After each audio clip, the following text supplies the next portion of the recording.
Good morning, everyone. Welcome to the Yes Prep Virtual College Fair. Thank you for joining us. A few housekeeping announcements before we get started. You can use the Q&A button on your screen to type your questions to our presenters at any time. Your camera and microphone are off so the panelists cannot see or hear you.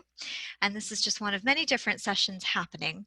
So this presentation is being recorded and will be available within about a week at the same website where you registered. And now I will turn everything over to our presenters. So we are here in session C2. So first up will be Kenyon College.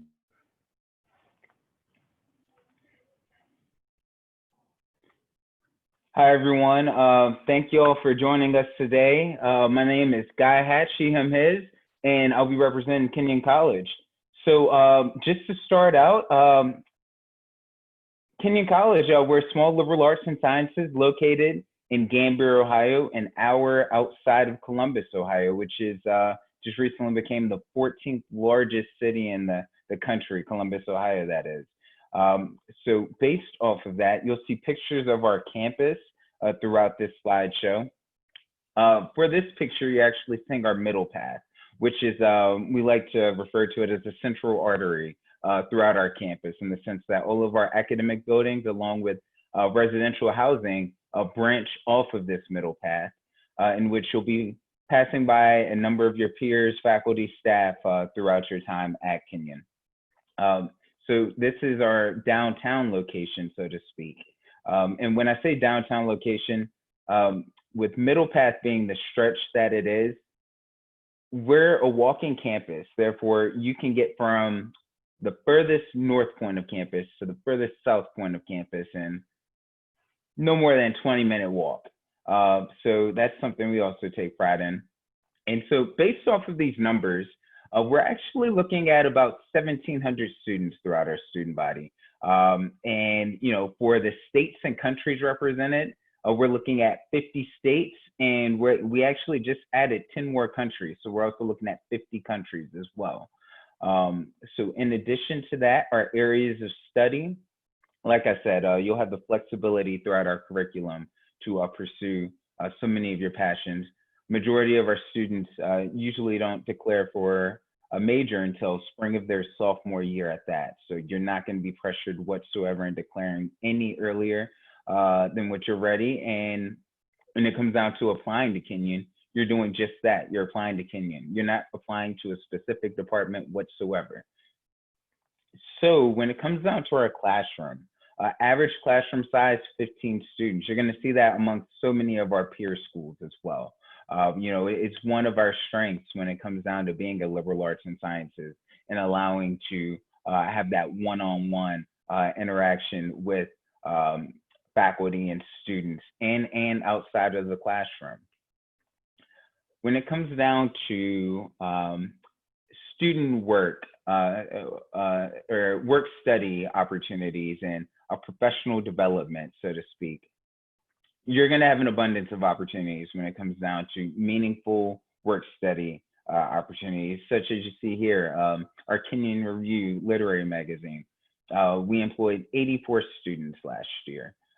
With that, you know, like I said, you know, you're fulfilling work study hours, but in addition to that, this is professional development, making you that much more competitive for outside internships and even first-time jobs, you know, outside of Kenyon as well. As you see here, we also have our gun gallery associates. So for these gun gallery associates, we employed 50 last year. Another opportunity for professional development and work study opportunities amongst our students. In addition to that, 75 summer scholars. So for our summer science scholars, they remain on campus over the summer. And when I say, like, it's a full-time job as far as, you know, you're waking up 8 a.m., hitting the lab, and, you know, you're remaining there until 5 p.m. and, you know, you receive a stipend as well for your work. So, you know, this really pays off for our students when it comes down to just opportunities throughout their 4 years while being at Kenyon, and being able to continue this experience on to grad school, med school, first-time jobs once again. jumping into our dining hall. So we only have one dining hall, and that's called Pierce. For our food, with us being in rural Ohio, we certainly take advantage of building upon relationships with individuals and individuals surrounding our campus, such as farmers. And that's allowed us to make 46% of our food locally grown and sourced. And as you'll see, we're talking a 50-mile radius. So our food is extremely fresh. And, like I said, you'll see that amongst so many of our peers also in similar situations as far as being in the Midwest. When it comes down to athletics, we have 22 varsity sports, 11 women, 11 men. And as you see here, this photo of swimming, yes, that's our most successful program. And yeah, as far as, the number of titles that we've been able to, obtain throughout our years of competing, it certainly speaks volumes to the commitment inside and outside of the classroom that our students have.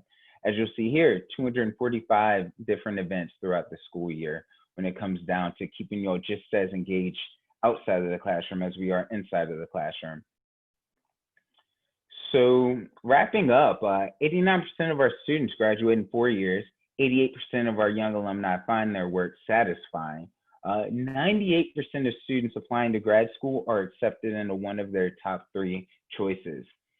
Thank you so much for your time, and I'm looking forward to answering questions throughout this presentation. So thank you, Joel, and I'll turn it back over to you. Great, thank you so much. So next we'll hear from Macalester College.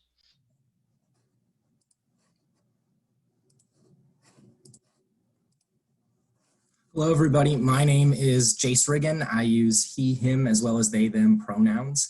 I am your admission officer. I work with students from Texas, from Macalester College.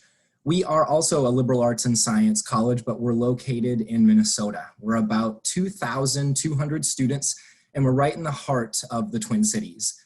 Macalester is a mission-driven institution, and we're grounded in our values of academic excellence, multiculturalism, internationalism, as well as service to society.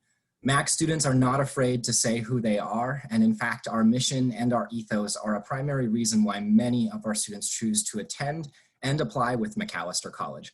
In fact, our mission and values are why I work at Macalester, and I'm not an alum. Thinking about Minnesota, where we're located, we are again in the downtown Twin Cities area. It's a metroplex of 3.5 million people with robust public transit and a renowned international airport. I encourage you to check out MSP Airport. It's fantastic. Just some fast facts to help you think about what's going on up here in Minnesota. Lots of green space. There are more than 4,000 miles of paved bike trails across all of Minnesota. We have 11,000 plus lakes. We're known as the most generous state.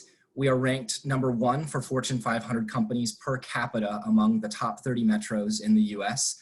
And we're ranked top 5 in the US for clean technology and renewable energy. In Minnesota, we have over 400 different state parks. And you'll notice that on this slide, there are a few of our Minnesota musicians. Prince, as well as Bob Dylan and Lizzo, just to name a few, they all have roots here in Minnesota. I like to always mention to my Texas friends that Lizzo got her start over on the St. Paul side of the river and performed at First Avenue, a popular music venue that Prince frequented until his death. I also just add for fun that Lizzo does not sing about y'all's football teams in her music. She definitely sings about the Vikings. Back to Macalester and thinking about our community, roughly 35% of our US students as of this year identify as Black, Indigenous, or people of color. This stat that you see up there is 2 years old. In our most recent incoming class, that first year number was 41%. Additionally, 16% of our students are the first ever in their families to attend college. And I'd like to add their LGBTQ plus scene is vibrant. Internationalism as well as global citizenship aren't new values to Macalester. Since our President Turk arrived as a World War II veteran, he raised the UN flag to our central flagpole, and it's flown there since 1950. There are now 98 countries represented at Macalester, and collectively we speak 75 different languages. Lastly, and oddly, I'd like to mention that 96% of our students participate in some type of service-based program, and we don't require it in our curriculum. It's just part of who we are. The Twin Cities are a great place for internships and career exploration. We're the home to the state capitol, as well as numerous nonprofit organizations and grassroots advocacy groups. Macalester offers, on average, 200 plus 4-credit internships that we partnership with in the Twin Cities every year. Our Civic Engagement Center works with students from day one to match them with internship opportunities that make sense for them.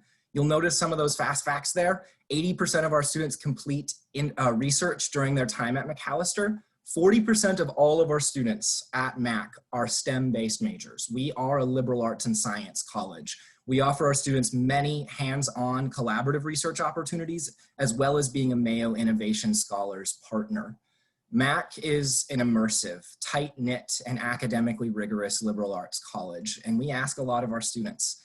You'll work hard, you'll have many social and extracurricular commitments, and sometimes it can feel like a lot. That's part of the college experience. But at Macalester, you can step outside of our bubble, you can step into the Twin Cities community, and you can form a second home, a place that fuels your passions and allows for you to explore your interests inside the classroom and outside of your campus community.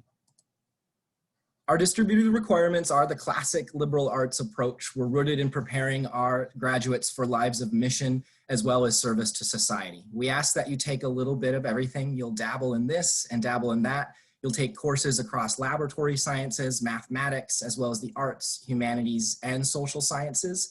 Most specific to Macalester is we do ask that you take a course in our requirement for internationalism, as well as our course within US identities and difference. You won't have to navigate this alone. You have over 39 majors and 40 minors to choose from, as well as our interdisciplinary concentrations like humanitarianism and human rights, community and global health, as well as urban studies, which are 3 of our most popular. Again, that academic advisor from day one will help you declare your major as you move into your sophomore year.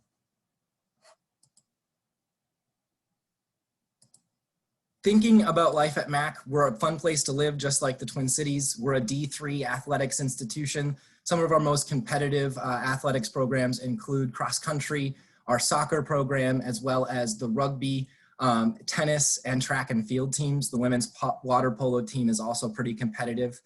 Joining a student group or ensemble is also very easy at Macalester College. Another unique opportunity is our special interest groups at Mac. I encourage you to check them out on our website. We're lifelong learners. Thinking about us, 94% of our students were placed or attending graduate school within 6 months of graduating from Macalester. I'd like to add that we have no application fee. We meet 100% of demonstrated need, and we are test optional. Just give you a moment to look at my contact information. Thank you so much for joining us, and I see Joelle has told me it's my time to go. Bye, everyone. Great, thank you everyone. Up next is Oberlin College.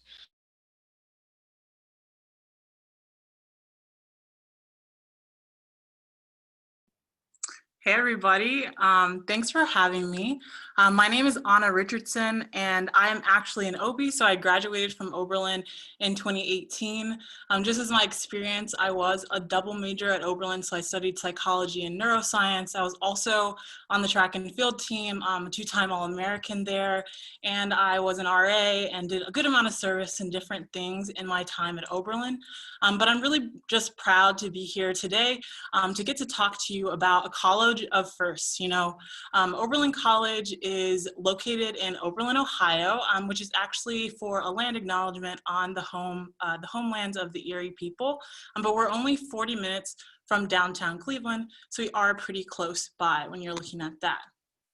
When you are looking at just our academics in general, we have around 3,000 folks who populate our campus overall, that's with the College of Arts and Science and the Conservatory. So we're towards the larger side of a small private liberal arts college. And I also forgot to mention what the College of Firsts means. So I'm gonna back up one sec. So when I said the college at first, we were the first college to admit folks regardless of race and gender way back in 1837. So when you think about the times and the different things that were going on in that time, it's definitely something that was unpopular, but Oberlin has and always will be at the forefront of social justice. So that's something that's really, really big on our campus and that we care about, and in general is pretty key to the conversations that we do have here. So one also really cool thing about Oberlin is we have a double degree program. So since we have the college conservatory, which we share a campus with, which means the students in the con also live and dine with the rest of the folks, we can, if you're interested in being in the con, so you'd apply there, and also arts and science, you could do both bachelors in 5 years. However, if you're not that serious, having the conservatory on our campus does give you lots of access to music and different things like that when you are thinking about that. So this is gonna just fly through a bunch of different photos of Oberlin. So I'll just talk over it. They are just so you can see where our campus is and things like that. When you're thinking about our clubs and our organizations, we have around 200 different clubs and organizations that make up Oberlin. And what's really unique about that is everything from top down with our clubs is ran by Student Senate, and Student Senate is an elected position that is also paid. So it's a working job on campus, but they do manage the $1 million budget that our students use for their different clubs and activities that they do. And so that's something you're gonna hear a lot about Oberlin, is students doing things for students and the access that you actually do have and the power you have as a student at Oberlin. But even outside of the clubs and organizations, we do have close to 500 different concerts that are happening on campus. And that's with things from the conservatory, but also we bring lots of wonderful people. You brought up Lizzo. Lizzo came to campus last year, which was really, really amazing. But even as a student, I saw SZA. I've seen Yo-Yo Ma has come. The Cleveland Orchestra always comes down to Oberlin. So we are a small town, but honestly, our students are not looking to leave Oberlin to like see different stuff. Since we do have such a strong history and lively musical community, folks are really attracted to our campus. And so folks are not trying to leave our little cute town of Oberlin that often. When you are looking at majors and minors across the college and con, we have close to 80. And we also have a create your own major. So a lot of folks think of Oberlin like, ooh, music, but against like popular thought, biology is actually our top major and has ranked in the top 50 programs of liberal arts over and over again. And when you are looking at students who are doing research, we have around 60% of our students doing research. And a lot of that comes from really, we don't have any graduate students. So all the research that happens on our campus, it happens with the actual students that we have, which is really, really special. And when you're looking at funding for that, we have around $5 million that go from the National Science Foundation to do active research, as well as 20 other grants. And so that's things not even just in STEM, but that can be in many, many different things. Environmental science, it can be in history and many stuff like that, but it's also another opportunity to have a campus job there. So you can be paid for your research if the grant allows it, but you can also get credit for doing research.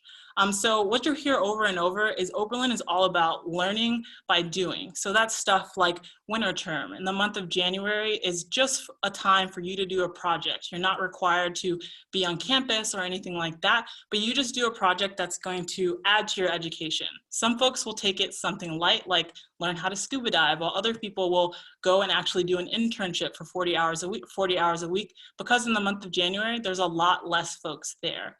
Another thing is study away. Around 75% of our students do study away, and that's because we have 100 accredited programs where your financial aid at Oberlin transfers directly over to those different accredited programs, and the classes you take will actually go towards graduation. And then there's things like internships, and what we have career communities, which guarantees you paid internships when you apply into our career communities your junior and senior year. So there is no lack of things and opportunities to do at Oberlin. When you're looking for folks who are leaving here, we have around 80% of our people who apply to med school being accepted, as well as grad school being a really, really popular option for our students. But OBs are looking to make a positive change and impact on the world. So if that sounds like you, Oberlin's definitely the place for you. And our application has no fee. We don't have a additional essay or anything like that, and we do meet 100% of need. So thanks, I'm getting the wave to go, so thank you all. Great, thank you. So next we'll hear from Rhodes College. Thank you, Joelle. Well, I'm excited to talk with you guys this morning. I am from Texas originally, actually born in Houston, raised in Austin area. So I'm excited to also be the counselor for y'all. So I'm pulling up my presentation now, but I think we have to wait a second for that to happen. Joelle, I think is still waiting for this in just a moment, but I am your counselor. So I am really eager to be getting to know you guys better. Again, I went to Rhodes as well, so I know what it's like to transition from Texas to Memphis. Rhodes College is located in Memphis, Tennessee. We are a national liberal arts and sciences institution. And what that means is that we're training students in a diverse array of different things, but also we're one of the few in a major city. So that does separate us from many other liberal arts schools. But what we're excited about is we really want to help you be intellectually ready for life ahead, to be leadership ready for whatever roles you're going to face. And then also we want you to be prepared for career and grad school readiness. I was already seeing some of the questions in the Q&A box about what kind of things students are prepared for. So we try to do that. Our students, though, they're coming from all across the country. They're around 2,000 students total. They're coming from 45 different states or so in 55 odd countries. As you see here, we have a lot of Texans coming, but what's nice is that you're not going to feel like you are only around people from home. You're going to have friends from the West Coast, from the East Coast, the Southeast, from the Midwest. You're going to have that dialogue, not just in the classroom, but also in your dorms, in the cafeterias, in the dining hall. These are people who are going to become your friends, your lifelong friends. And as an alum, I know that. Some of my best friends actually are alums from decades before I even graduated. And that's how our campus community really fosters that experience together. As you see here as well, around 31% of our total student body is made up of multicultural and international students, and we're working to increase that every year. And we're excited to see that they are involved very well on the campus. It is an inclusive community where you can get involved in a whole assortment of different clubs and activities and groups to make you each feel like you are at the center of the Rhodes experience. But also they're doing that on one of the most beautiful campuses in the country, as we've been named not too long ago, in fact. As you can see here, it's not a tough place to look at. Some of the buildings do look similar when you arrive on campus for the first time, but it is so exciting to see students figure it out, find their place on this campus, and really dive into the environment here. Academically, though, our students are engaged in classes of about 14 students on average. Our student faculty ratio is 10-1. These professors know your name. They know your story. They know where you're coming from. In fact, one of my examples is that my advisor during my junior year, he became not just my accountability partner, but I became his when he was writing a book and becoming the head of his department for the first time. And so having that person not just checking on me, but someone who trusted me as a 20-year-old at the time to check on him too, that showed me that I could grow into an adult even faster. Something that happens all the time. Our liberal arts curriculum, our way of doing that is actually through the foundations curriculum, which we designed about 15 years ago. It's really 12 skills we want you to gain by the time you graduate. We're not saying you have to learn calculus to understand math. If you say that you're not necessarily a science person, that was me walking into college, figured out that wasn't the case. I was able to take courses that appealed to me while also teaching me about that field. So you may be looking at these things going, what do these mean? These are very broad. Yes, they're broad on purpose so that you can pick topics that you are excited about within fields that you may not have been so eager for. We got about 50 different majors and minors that you get to choose from. You can double major. You can even do interdisciplinary majors. In fact, my major was history and international studies. So I combined two fields to see how they interacted. Because as you guys will be discovering in the years ahead, if you haven't already, that the world is full of many interconnected things. We want you to have range to see that the problems in one area could actually be applied into other realms. We're going through a global pandemic, obviously. That requires a lot of different solutions from different fields that maybe not have been mixed up before. We want to see how we can train you guys into becoming those problem solvers of the future. As you see, about 80% of students participate in internships. That's because being in a major city like Memphis allows you to do internships during the school year. We are in the city, so you are only a 10-minute drive, 8 minutes actually, from St. Jude. You are a 10-minute drive from AutoZone, 15 from FedEx, from these companies, these organizations that you likely recognize right now sitting at home. But these are places where Rhodes students are valued. They are asked to go there because the community understands the caliber of Rhodes students. So you could do an internship during the school year. You could even do one back home. We'll help you find one back in Houston. You could do one even abroad, as I found one in Dublin, Ireland. So you can find these opportunities, and we will help you find them too. You're not on your own there. Research is also something we really value here. That is not just in the natural sciences. Some of you might see this photo and go, great, the lab is where I want to be. And others might go, I don't want to be there. That would have been me as well in high school. But we really help students find research opportunities, even on campus, because every single faculty member, regardless of major, so it could be philosophy or psychology or biology, history even, you're able to do research because every professor is required to do that, so that undergrads have the chance to do research. You're not competing with grad students. This is one opportunity as well. The Summer Plus program at St. Jude. You guys probably know St. Jude. We are, in fact, the only undergraduate institution in the country to have a formal research partnership with them. So for any of you in the audience who may be thinking about the health sciences, in fact, about 80% or 40% of our students are interested in that. You might want to become a doctor or nurse or a pharmacist. The Summer Plus program at St. Jude is really an exclusive look into one of the best places to solve childhood cancer, and a place that's only 3.5 miles, literally down the street. But our students overall, they are interacting abroad. They are going through the Memphis community. They're engaging with so many different orgs and community groups on campus. So we're excited to see how you guys can participate in that. The city of Memphis is very valuable to our students. As you can see here, we're right in the middle, but I am eager to introduce you guys to this place. So if you have more questions, please feel free to reach out to me. Again, I come from Texas, so I am eager to help you guys out however I can. Joelle, thank you for this time. Great, thank you so much. And so next up is the George Washington University. Hi guys, good morning. It's so nice to be able to talk to you about GW today. My name is Caitlin Krebs and I'm an assistant director in the Office of Undergraduate Admissions at GW. And I actually, like Caleb, am from the Austin, Texas area. So I am a native Texan and definitely have the experience of moving from Texas to DC. But I'll share with you first a little background about the George Washington University, just to give you some context as I continue to talk about our campus. The George Washington University was founded in 1821. You're probably wondering why it's named that. Did George Washington found it?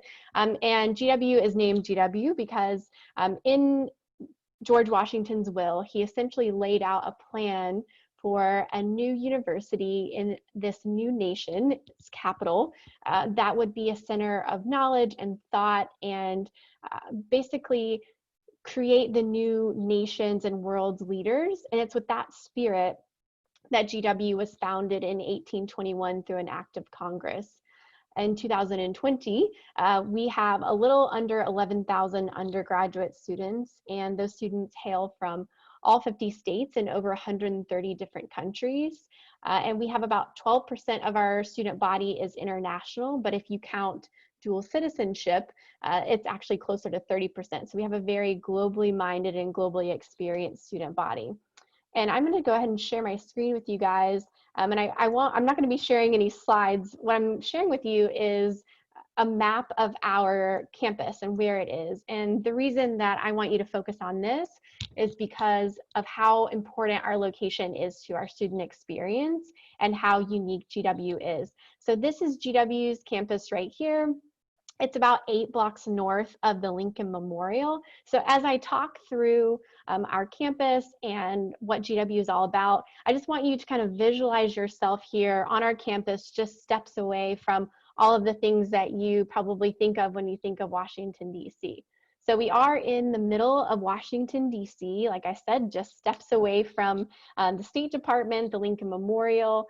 We have a dense urban campus that is very seamless with the rest of the city. So there's no big walls around our campus or big gates that you have to walk through or security guards.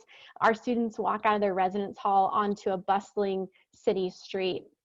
And as you can see from this map, we are walking distance from a lot of the monuments that you think of when you think of the city, the White House, places like the Washington Post, the State Department, the Kennedy Center, the World Bank, the International Monetary Fund. So some really important places for the country and the world are just steps away from our campus.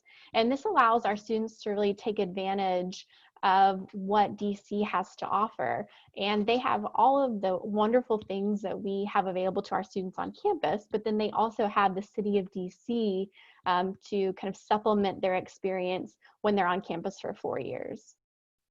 Another big part of this experience is our students' access to the metro system. So if you can see this building right here, this little triangular building, that is GW Hospital. We do have a med school and a law school on campus as well as this hospital.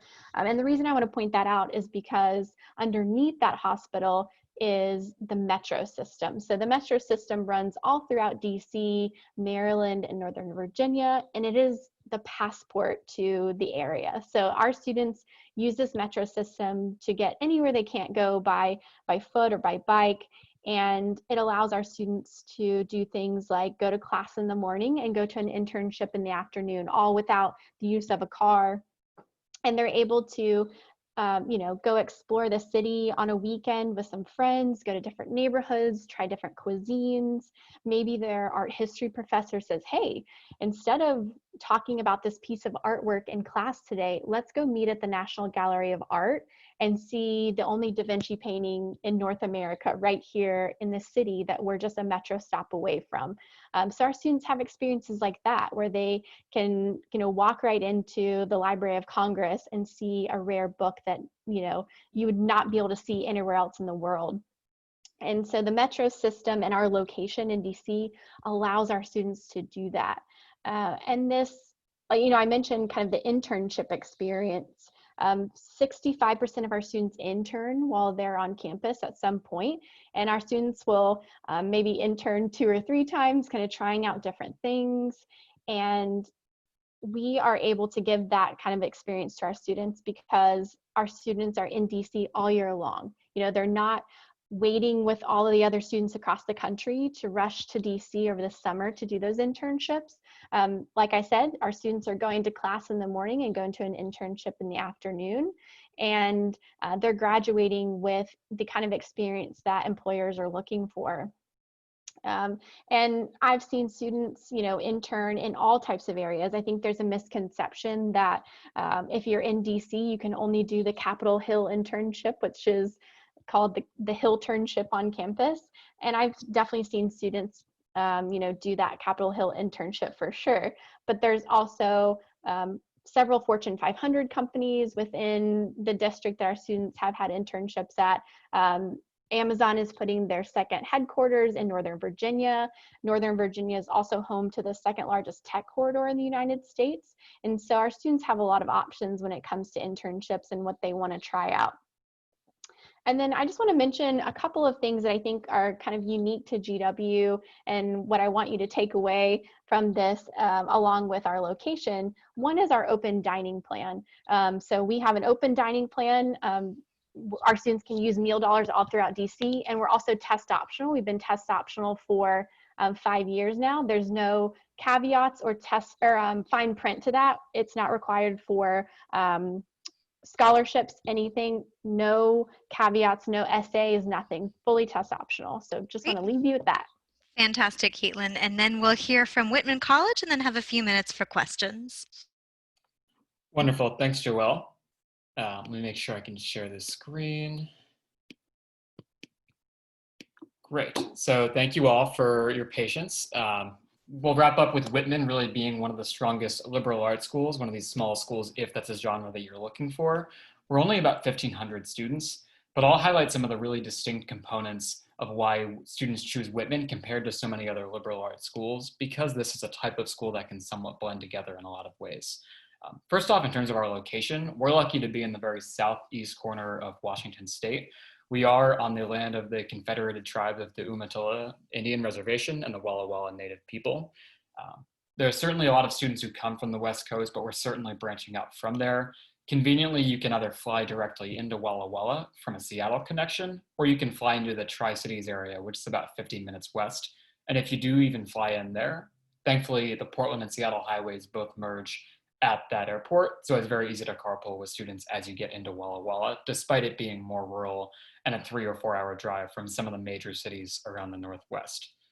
Such a big part of why students choose Whitman, and even myself, why I chose to work at Whitman, being an East Coast transplant and going to school in New York, is this climate and location.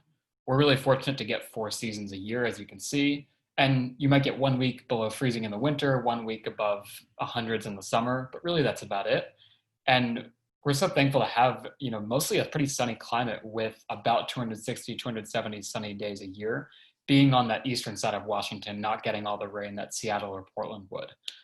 So you can see, some of the images of what it looks like to be here. I actually, have a little Blue Mountain painting on my wall to kind of replicate that bottom right picture. It's just a place where students love to be outside, whether it's on campus or in our backyard in the Blue Mountains, going for fun trips in the desert, the rivers, the mountains around us. Kids are very fortunate to have a wide range of options to spend their time. And really, students choose to live in a place like Walla Walla because of the contrast between not just outdoor experiences and getting to search the outer area, but the downtown scene itself. So many liberal arts schools have these very small towns that may not have a ton of people. And while Walla Walla's population of 35,000 may not sound huge, it's actually the biggest town around us for about an hour. So it's become this regional hub for Eastern Washington and Eastern Oregon to really provide everything from education, agriculture, tech, healthcare, political nonprofits. As students get older here, they'll certainly take more part in volunteering and internship hands-on learning. So to have that juxtaposition of the downtown Walla Walla scene and a lot of entertainment to have and work opportunities, as well as a beautiful backyard, goes a long way for students being entertained. Now, we can certainly go into the specifics in the Q&A, but I'll highlight an overview of, I think, 3 of the core areas that do separate Whitman from a lot of other liberal arts colleges. First, our interdisciplinary curriculum. We know that a lot of students come in wanting to double major or create their own. So we actually have an opportunity within our curriculum called combined majoring that condenses it from a double major. And instead you can take 2 subjects and make it more akin to 1.5 majors, getting the core education in each subject, but compressing those electives so that you can still take courses in ceramics or guide leadership, whatever floats your boat.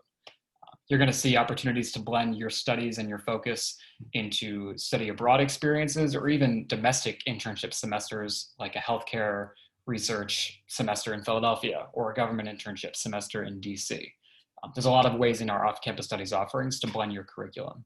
Even in the residence life system, you're going to have small interest houses as opposed to 150-person residence halls where you can live in a language culture house or an environmental studies or an fine arts house that you can blend into your curriculum.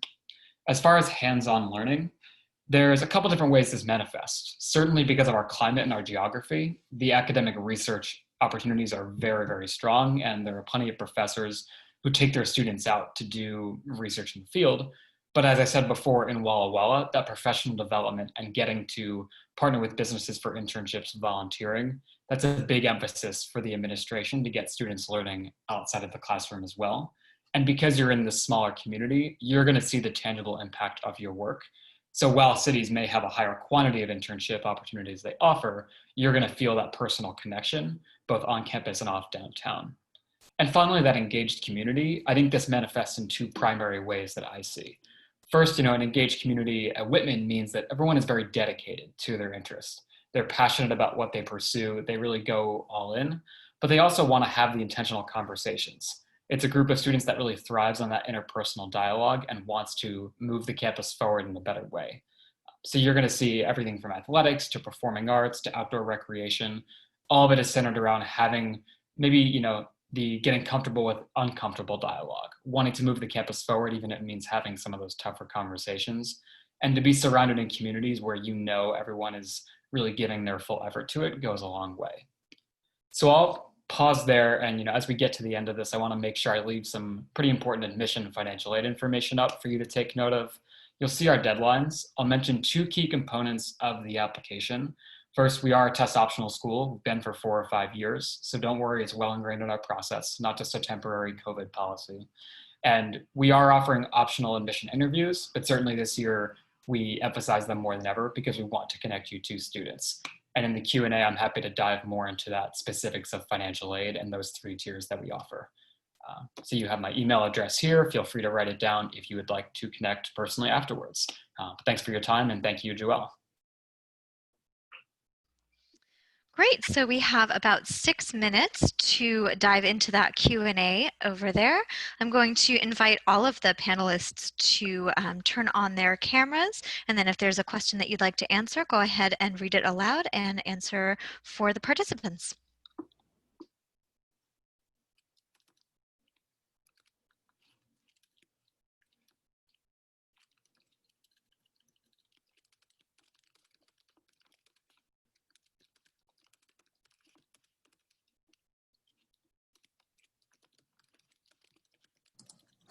I answered my question about financial assistance, but this is an important one from all of our institutions, and so I figured I would just bring it up about support for undocumented as well as documented students.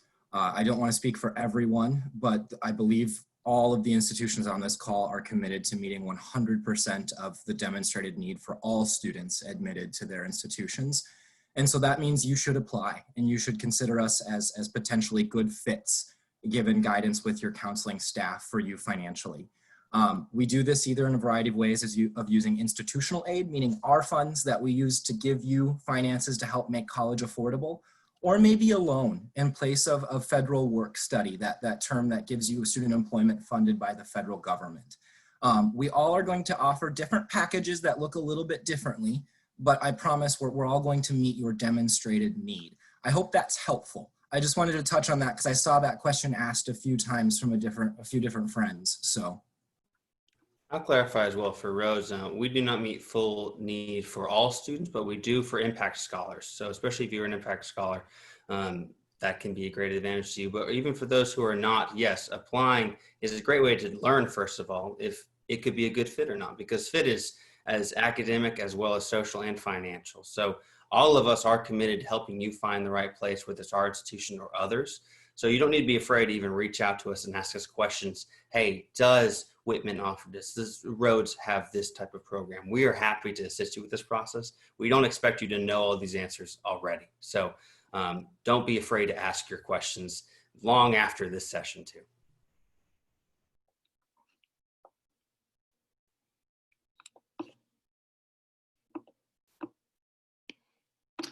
John, that's a great question about plans for the next fall semester, and certainly I'll let other reps chime in after I tackle this. I can tell you that for both this semester and the spring and beyond, Whitman's tackling it very flexible by semester, not just with thinking what is in-person learning going to look like? Is it hybrid? Is it solely online? We're taking a flexible approach to that, but also for students who are thinking about deferrals and other forms of enrollment. You know, we've done everything from semester deferrals to full gap years, to even for our first year class coming in, some of them are doing a single course start where they're just taking a first year seminar.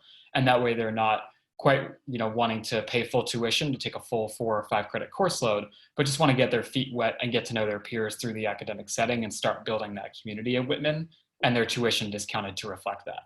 So that's to say, and I'm sure many of the other small schools are taking a similar approach, and that we want to be as accommodating to each student as we can and keep it flexible, because as more information comes in about COVID and everything else, we want to make sure we respect the students and their plans too. Yes, as you guys are seeing all over the country, many different contexts are present all across this country. It's a very wide place. So we are all doing our best to make sure our students are taken care of and also prepared and engage with their academic environments as best as we can this time. I know Rhodes, we are planning to reopen in the spring as we're currently fully remote. So we're excited for that next fall. Hopefully we are all back to closer to normal in whatever realm that was. If I might also move on towards Sierra's question about top majors on campus, that's a good question. Also learn about the breadth of different schools. So for Rhodes, our top majors or most popular majors will be things like biology, business, English, psychology. So as you can see, they're not just humanities, they're not just natural sciences, it's really a range. And that's the cool thing about liberal arts too, is that you are around all these different people studying those things, and you're also diving into those. It's liberal arts and sciences for a reason. It's not just arts-based or not just research-based. It can have a whole combination of all these things. So as you guys are tuned in here, hopefully you're seeing so many different options of people around you and courses of study that are available at any of these institutions. So I enjoy that question, Sierra.